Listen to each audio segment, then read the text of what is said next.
हे रूप गुजिरे सगुण सगुण रूपाची भक्ती जगद्गुरु संत तुकाराम महाराज म्हणतात.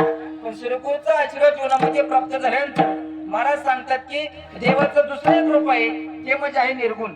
महाराज म्हणतात की सगुण म्हणे की निर्गुण रे, सगुण निर्गुण एक गोविंदू रे. जरी दिसत नसलं तरी असल्यासारखं वाचतं, याला म्हणायचं निर्गुण. आता बघा तुमच्या समोर एक उदाहरण म्हणतो. बऱ्याच महिला बऱ्याच पुरुष वर्गांनी डोक्यामध्ये टोपी घातलेली आहे, अंगामध्ये जर्किंग घेतलेलं आहे. महिला मंडळ आहेत त्यांनी या ठिकाणी अंगाला या ठिकाणी जर्किंग घालून स्वेटर घालून तोंडावरती कार्प लावले, कानाला सुद्धा कार्प बांधलेला आहे.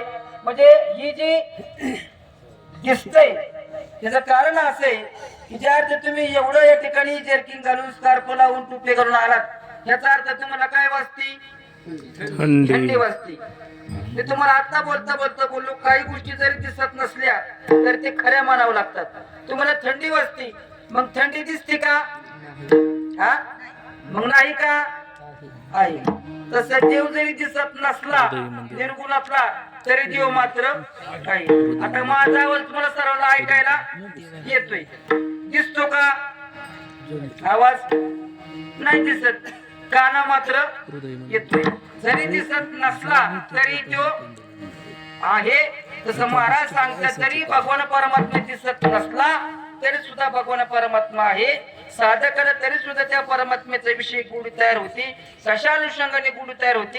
हे महाराज अभंगाच्या दुसऱ्या चरणात दृष्टी पुढे आता दृष्टी पुढे ऐसा चातुराय, आता दृष्टी पुढे ऐसा चातुराय, आता दृष्टी पुढे ऐसा चातुराय, आता दृष्टी पुढे ऐसा चातुराय, आता दृष्टी पुढे ऐसा चातुराय, आता दृष्टी पुढे ऐसा चातुराय, आता दृष्टी पुढे ऐसा चातुराय.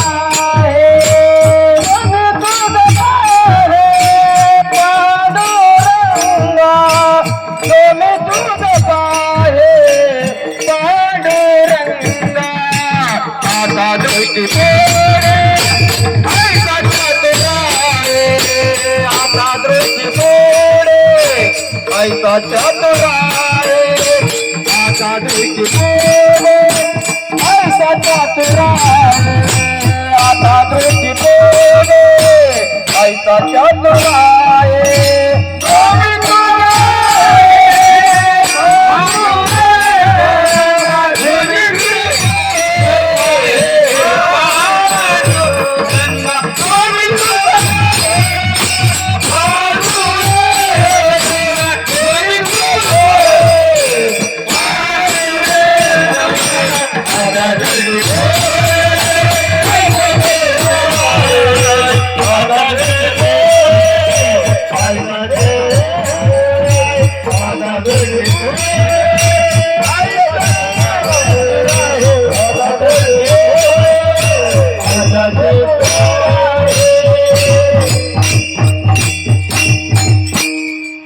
दृष्टी पुढे ऐकायची तुलाही जो मी तुझा पाय पांडुरंगा.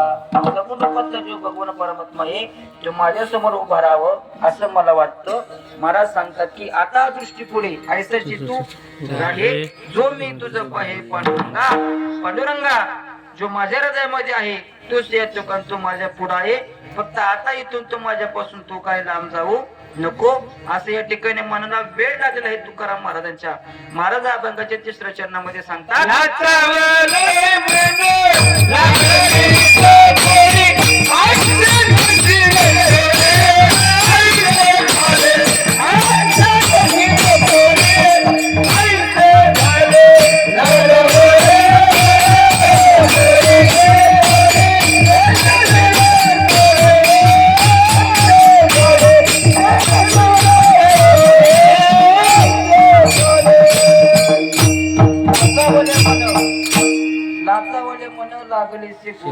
महाराज सांगतात की माझं मन या ठिकाणी लाचवलेलं आहे, म्हणजे या ठिकाणी ओढलेलं आहे की ते परमात्म्याला शिवाय या ठिकाणी मला दुसरं काही सुचत नाही. माझ्या मनाला या ठिकाणी परमात्म्याचा नामस्मरणाचा छंद लागलेला आहे. आणि खऱ्या अर्थानं माणसाच्या मनाला जर परमेश्वर नामाचा छंद जर नसेल ना, तर हा देह भेटून सुद्धा मला सांगतात काही उपयोग नाही.